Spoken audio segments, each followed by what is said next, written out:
Un cambio de prioridades en el Pentágono. Disuadir una guerra con China en el Pacífico es ahora una prioridad absoluta. Pero, ¿cuál es la situación de las fuerzas navales estadounidenses y chinas? Lo vemos punto por punto.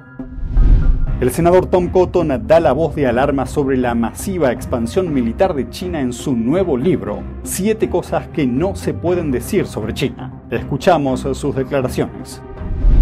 Una amenaza de bomba provoca evacuaciones justo antes de una actuación de Shen Yun en el Kennedy Center de Washington, D.C.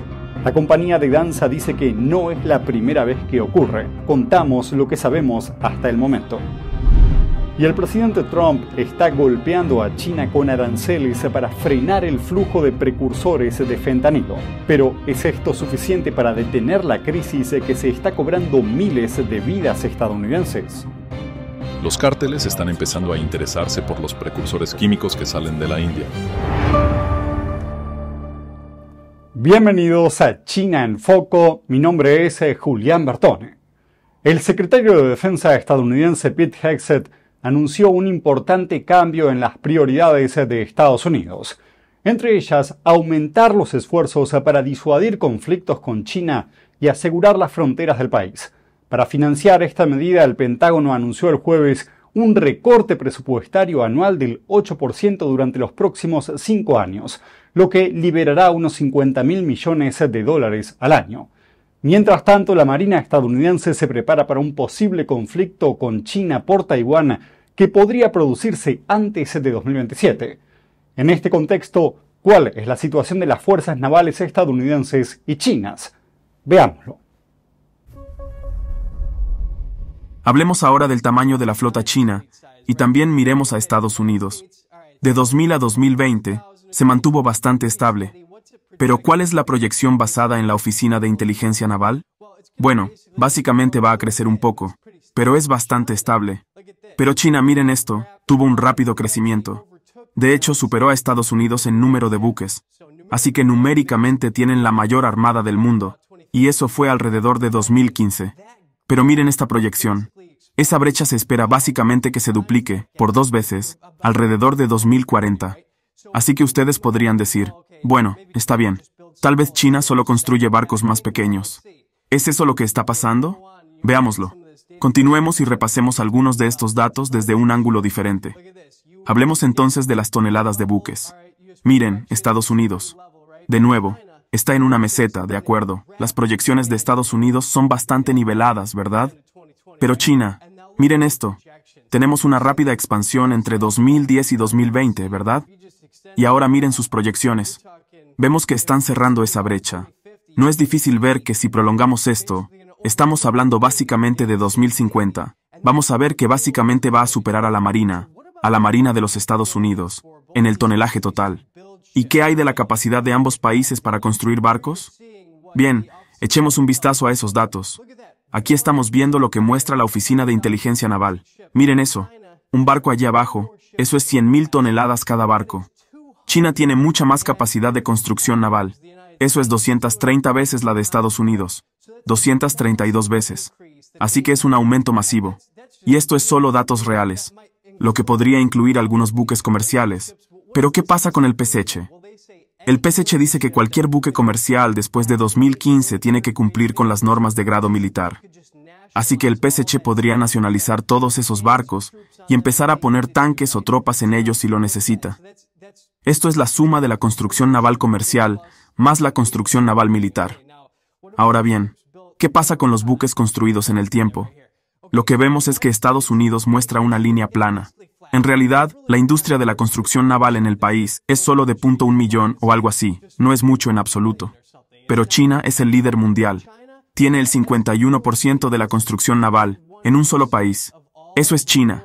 Así que tiene una gran ventaja en el número de buques que son capaces de construir. Ahora, ¿dónde se construyen los barcos? Bueno, miren esto. Hablamos de los grandes astilleros, donde se construyen portaaviones, tal vez fragatas. Bueno, Estados Unidos tiene alrededor de 7, pero China, miren esto. Hablamos de 20 grandes astilleros. Bien, sigamos adelante. Ahora, ¿qué pasa con los diques secos? Los diques secos son extremadamente importantes para dar servicio a todos esos barcos. Estados Unidos, que está asentado, tiene alrededor de 20, y luego China, 140. Así que está superando a Estados Unidos en diques secos. Si tienes un conflicto prolongado, vas a necesitar que esos barcos puedan ser reparados y demás.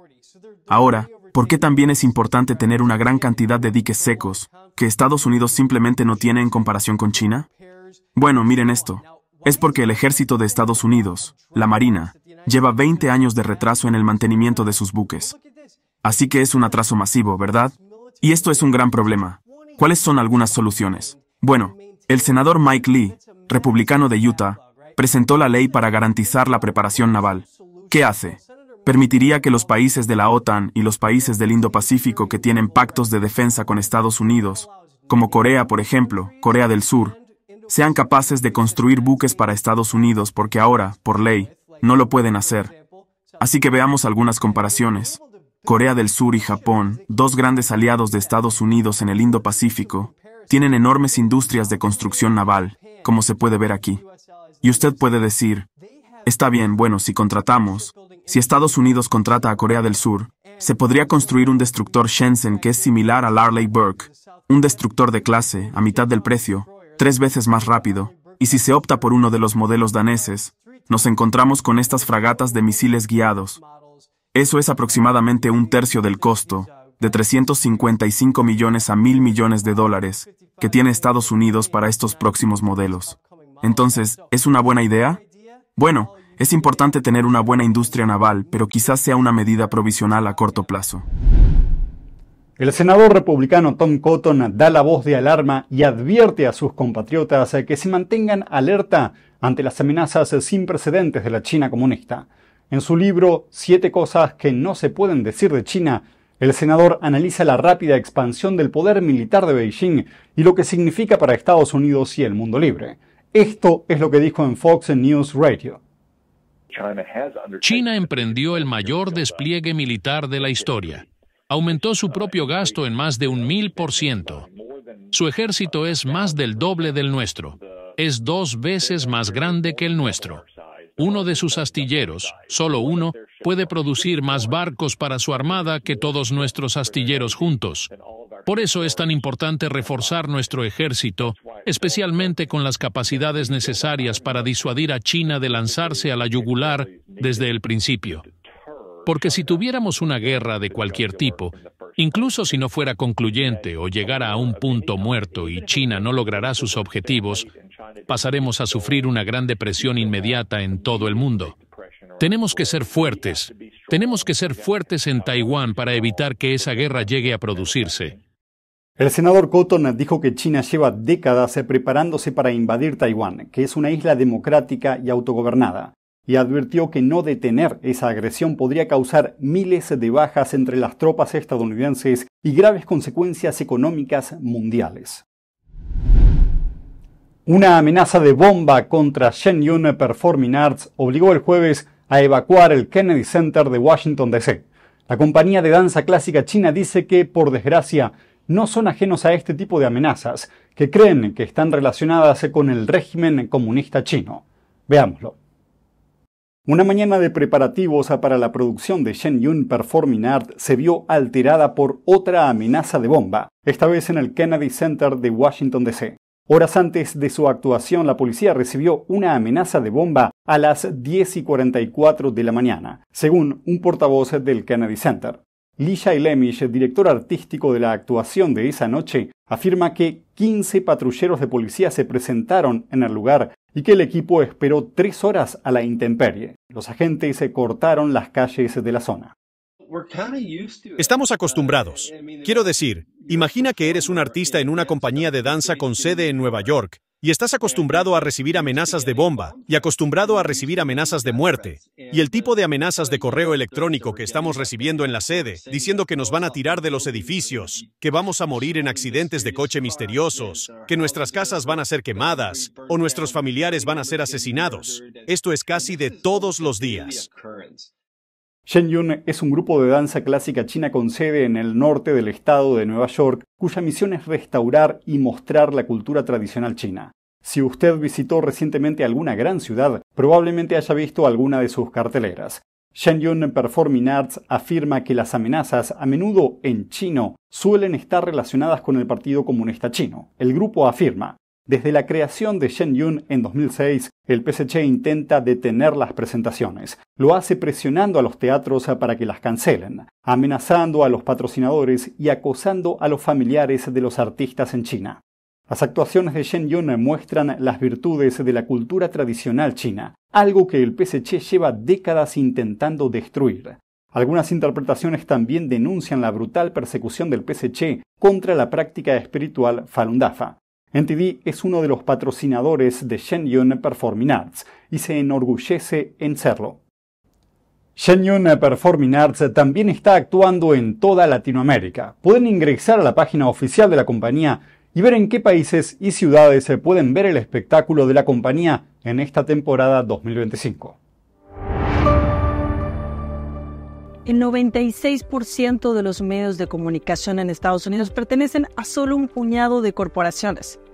The Epoch Times es diferente porque es independiente, valiente y veraz. Verdad, tradición, esperanza son nuestro lema en 36 países hasta el día de hoy. Usted, nuestra comunidad hispana en Estados Unidos, es nuestra prioridad. Le traemos cobertura exclusiva de temas como el voto latino, la seguridad fronteriza, la infiltración comunista en Occidente y mucho más. Sin sesgos, solo los hechos porque valoramos la verdad. Nosotros solo informamos y usted decide. Nuestros suscriptores siempre nos agradecen constantemente nuestra cobertura mundial, imparcial y oportuna. Se ha convertido en el medio de comunicación de mayor crecimiento en Estados Unidos, fundado como un antídoto contra la propaganda comunista. Nuestro medio surge de la necesidad de responder a una crisis de derechos humanos en China impulsada por la propaganda deshonesta del Partido Comunista Chino. Cuando los medios occidentales tomaban y amplificaban estas mentiras, la cobertura de The Epoch Times desmontaba la propaganda, contando la verdad al pueblo chino y a la audiencia occidental. Hace unos años, a nuestros colaboradores en China, por decir la verdad, fueron silenciados, encarcelados y torturados. Nuestra misión no ha cambiado y estamos dispuestos a darlo todo por brindarle un medio honesto, tradicional y que traiga esperanza al mundo.